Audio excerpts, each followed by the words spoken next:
So day 30, yes, made 30 days. Um, this is the food for today. Mangoes. Finished already half a watermelon. Another half there.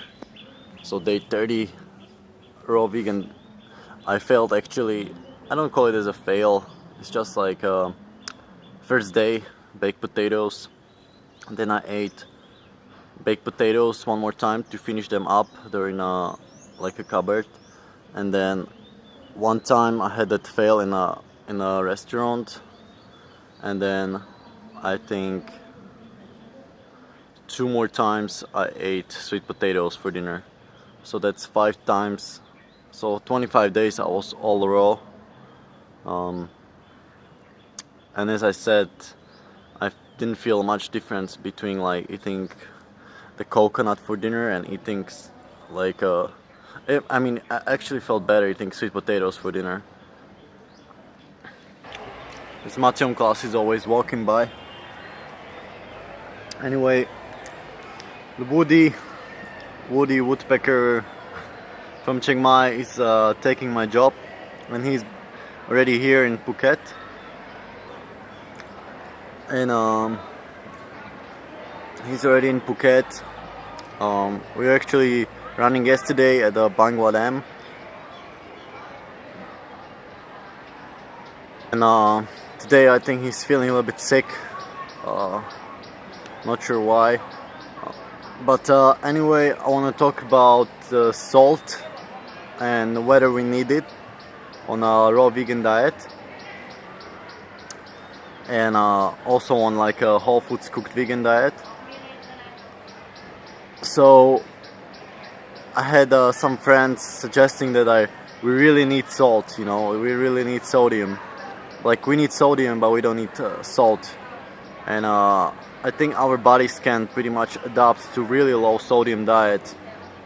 But in my opinion, you need some kind of like green vegetables or something like something that tastes not sweet, like a little bit salty, like green onions or some sprouts, or like things like celery or parsley, dill. Those things are really good and taste pretty like salty to me.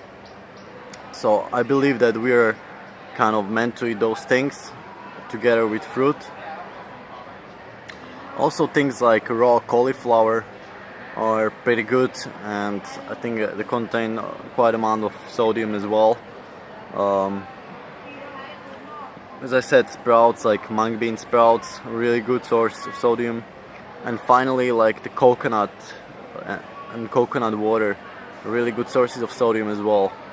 Believe in 100% like fruitarian.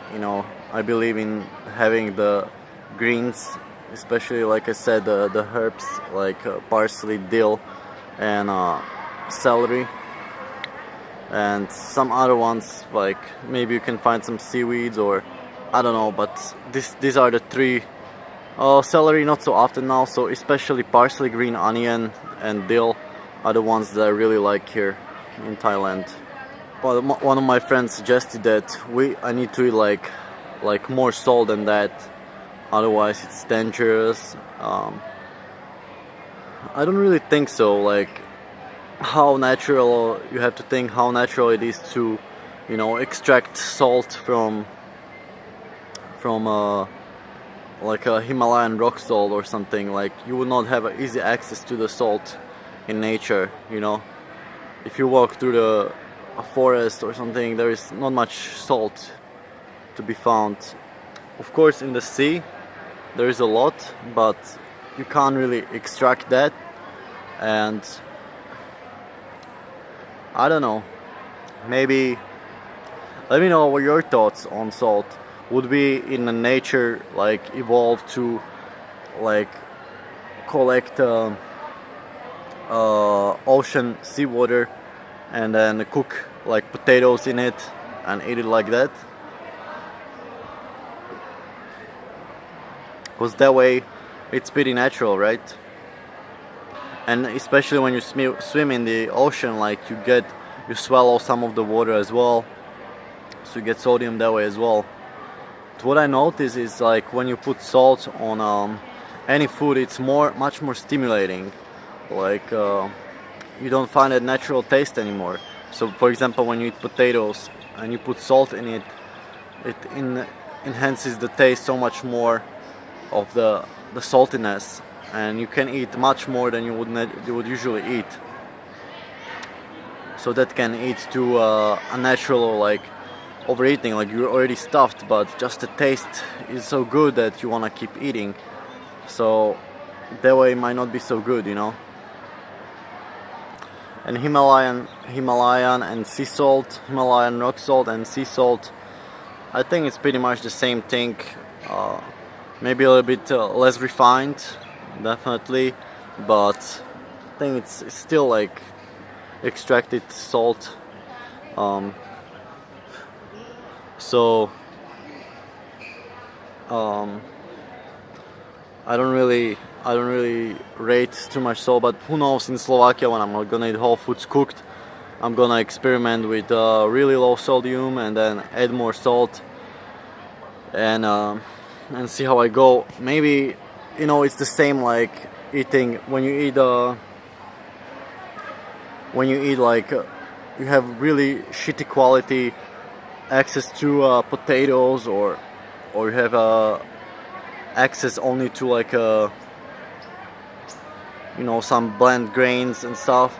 Of course it's better to add some salt, so it's easier to get down the calories, because, you know, like if the quality of potatoes is so low, it's the same like bananas. If you have a low quality bananas without sugar, it's not gonna taste really good. So you have to like add some sugar to your smoothie or something, but that's not really, that's like a last emergency option, you know. You should always try to get the best quality possible, because your health will decline over time. It's just like an emergency to get like some calories for the day, so you might want to add some, but you don't want to add salt regularly, I think.